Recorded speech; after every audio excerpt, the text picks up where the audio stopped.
আসসালামু আলাইকুম। আপনারা আমার স্ক্রিনে যে ফটোটা দেখতে পাচ্ছেন, এই ফটো থেকে আপনারা যদি বাম পাশের ফটোটা খেয়াল করেন তাহলে দেখুন এটা হচ্ছে আমার অরিজিনাল ফটো, আর ডান পাশের যে ফটো আছে এটা হচ্ছে আমি মাত্র এডিট করলাম। তো ফটো দুইটার মধ্যে আপনারা একটু পার্থক্য খোঁজার চেষ্টা করুন। দেখুন বাম পাশের ফটোটা কীরকম লাগছে আর ডান পাশের ফটোটা কীরকম লাগছে।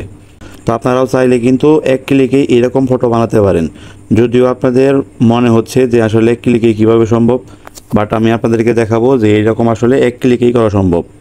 আর এটিকে এডিট বললে ভুল হবে, এটি জাস্ট আপনারা একটা ফিল্টার ইউজ করবেন, তাতে কিন্তু ফটো এরকম হয়ে যাবে। আমি এমনিতেই দেখতে ভালো না, তারপরেও ফটোটা কিন্তু দেখতে অনেকটাই ভালো লাগছে। আর আপনারা যদি আপনাদের ফটো দিয়ে এরকমটা বানিয়ে থাকেন তাহলে অবশ্যই আপনাদের ফটোতে অনেক সুন্দর লাগবে। তো যাই হোক, আপনারা এর জন্য প্রথমে ফেসবুক অ্যাপস ব্যবহার করবেন।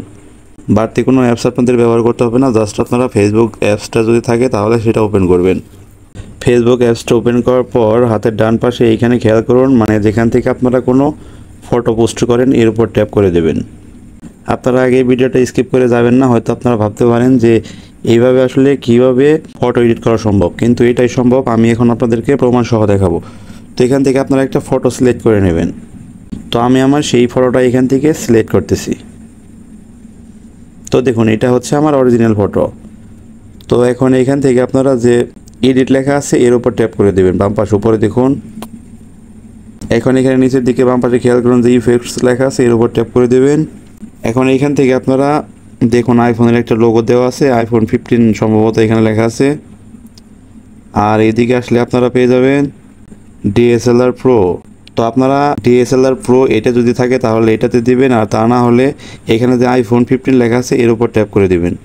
আমি ট্যাপ করার আগে বলে নিচ্ছি, আপনারা স্ক্রিনটা ভালোভাবে লক্ষ্য করুন।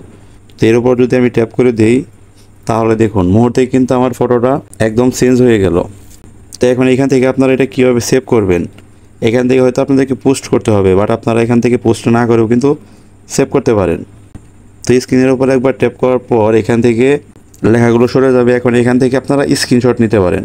স্ক্রিনশট নেওয়ার পর এখান থেকে এটাকে আবার আপনারা ক্রপ করে তারপর কিন্তু আপনারা আপনাদের গ্যালারিতে সেভ করে নিতে পারেন। আর যারা স্ক্রিনশট নিতে না পারেন তারা নিচে যে ডান লেখা আছে এর উপর ট্যাপ করে দেবেন, এবং এখান থেকে আপনারা নেক্সটে চাপ না দিয়ে যে পাবলিক লেখা আছে এর উপর ট্যাপ করে দেবেন। এরপর এখানে পাবলিক এটাতে না রেখে আপনারা অনলি মি লেখা এর উপর ট্যাপ করে দেবেন, তা না হলে পাবলিকে রাখলে কিন্তু পোস্ট হয়ে যাবে এবং সেটা সবাই দেখতে পারবে। সেই জন্য অনলি মি লেখা এর উপর ট্যাপ করে দেবেন, নিচের দিক থেকে ডান করে দেবেন। এখন এখানে যে নেক্সট লেখা আছে তারপর আবার পোস্ট লেখা আছে এর উপর ট্যাপ করে দেবেন। এখন এটা কিন্তু আপনার ফেসবুকে পোস্ট হয়েছে, বাট কেউ কিন্তু দেখতে পাবে না, কারণ এটি অনলি মি করেছেন। তো আমি আমার অ্যাকাউন্ট থেকে যদি আমি আপনাদেরকে দেখাই, দেখুন এটা কিন্তু আমি এইমাত্র পোস্ট করলাম। তো এখন এখান থেকে আমি এটা ডাউনলোড করে নেব। হাতের ডান পাশে যে 3 ডট আছে এর উপর যদি ট্যাপ করে দিই, এখন দেখুন সেভ টু ফোন। এখন এটা কিন্তু আমার গ্যালারিতে সেভ হয়ে গেছে। তো ভিডিওটা কেমন হলো অবশ্যই কমেন্টে জানাবেন, আর বুঝতে কোনো ধরনের অসুবিধা হলে সেটাও আপনারা কমেন্টে জানাবেন।